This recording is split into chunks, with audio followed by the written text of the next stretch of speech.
I'm sort of thinking about in Hong Kong setting. Bank probably sometimes, to some extent in the middle. I mean, when they use the instruments like a letter of credit, right? They sort of, in terms of the trade credit, it's not from one side to, it's not a retailer to supplier. Probably the bank is in a middle role. And in Hong Kong and China, in our surrounding area, there's some sort of thing called third-party logistics. And they are doing this little bit, financing as well. However, the role they are doing, just like, palm broker, you know what I mean? Right. Okay, so that's sort of the structure. Change, what you have been studied in a way. Look at that financial structuring thing. That was my. Okay, so questions about having third parties that either consolidate, so they consolidate some of the claims. So that's another advantage. I mean, so the third parties can consolidate either payments to suppliers or getting together customers for a given supplier. So either for combining suppliers or for combining customers. I think that, yeah, that's something I think sort of fits this model, but it's like it's an additional device that makes trade credit work, where there might be more uncertainty about the reliability of the supplier. So the supplier wants to establish both their reliability as well as kind of the quality of their product. So they're willing to extend terms, or the supplier has limited resources themselves to be able to extend those terms. And then a third party comes in, is able to give the supplier some financing. So that's the mechanism that often happens. So the third party could be the third party logistics provider, or it could be someone who offers external financing. And that's basically, that works into our model as well, and is a way in which this is able to function, in particular when suppliers don't have access to sufficient resources within their home market. So we see this in a lot of emerging markets where, the emerging market may not have a completely competitive financial system that makes it available for everyone who might. Others can enter into that, like a third-party logistics provider, and sort of fill that gap, but take advantage of like the strength of a buyer like a Walmart. Okay. Yeah, please. Professor Birch, this is interesting talk. I wonder, because at the beginning of the talk you mentioned about risk sharing, and mentioned the Walmart is a very safe company. People want to connect with it. So whether in the later on the stock return study, whether you may consider the connection with good credit rating firms that can reduce your risk, improve your return. That's interesting. So point of how does the credit rating of the firms affect it? And that's another thing that we could look at. I haven't used the credit rating, but I also have this data on the value of the credit default swaps, which is like gives you more a precise estimate of the credit value. But that's a good thing to look at as well, to try to see whether firms take advantage of credit rating of their suppliers or customers. Okay. Yeah, please. Yeah. Thank you for the talk. My question is for the first part, the credit, the model. In the model, you have one supplier, one firm, one bank. Basically, the prediction was verified by the data. Yes. Suppose the supply market is very competitive. In which case, the supplier, they have to provide generous credit terms.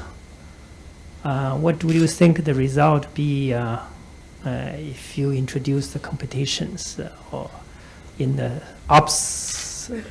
Yeah, National I didn't put it in here, but with competition, it doesn't make that much of a difference. So the same kinds of results seem to hold. So the basic structure stays the same when their suppliers are competing, in particular because they all want the customer to buy. So they're all going to offer those terms so that there's an incentive for all of them to offer those terms.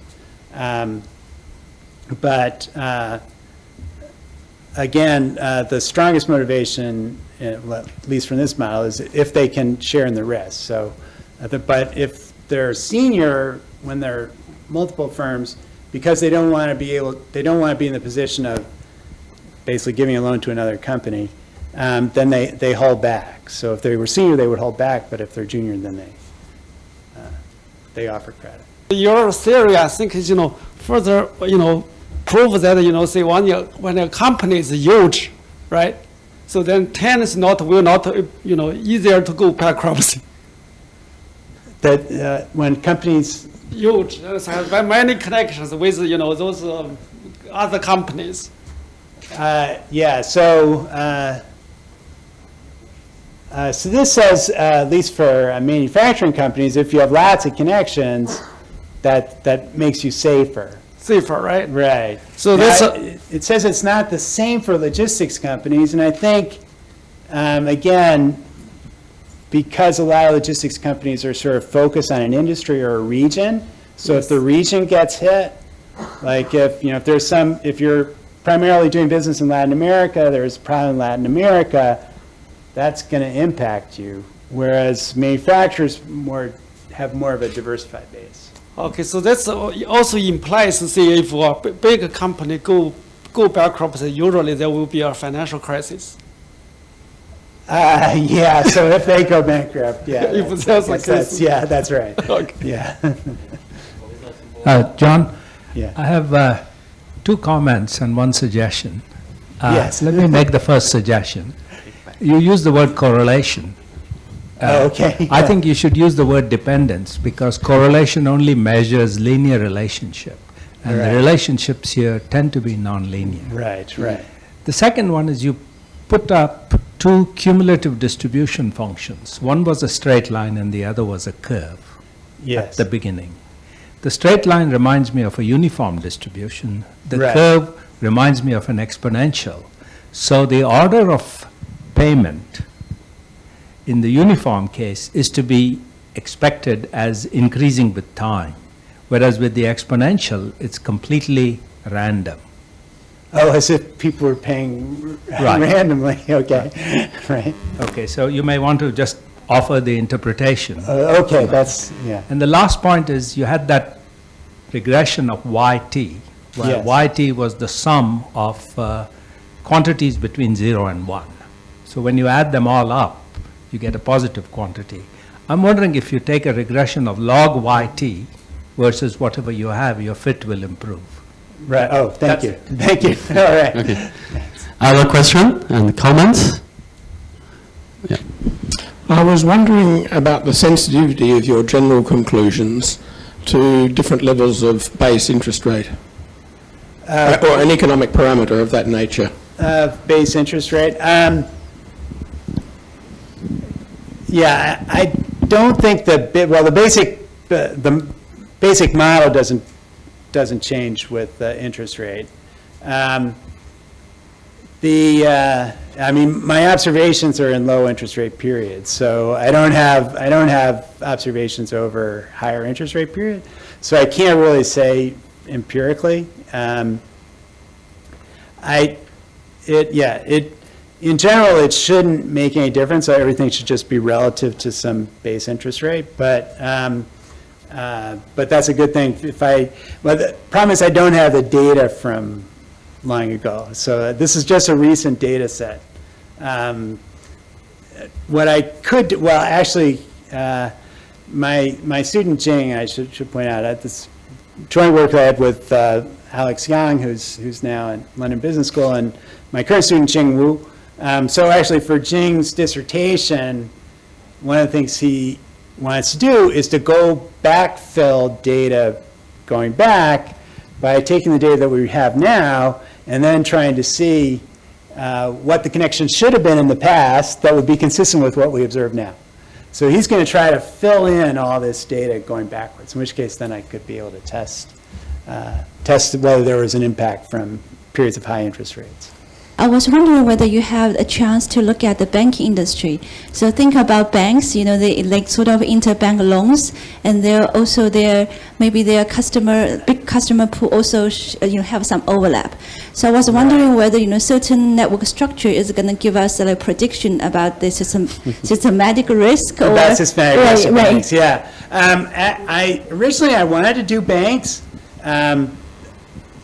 However, the banking data here is really lacking. So I had lots and lots of information on the manufacturing and logistics side, but very little on the banking side. So I wasn't able to do that, although that was one of the motivations I had at the beginning, was to see that sort of test out too big to fail, to see whether there are certain banks that are so central that this kind of model says, that they either that they'll make all sorts of connections that would be risky, or that we'll have to bail them out. Yeah.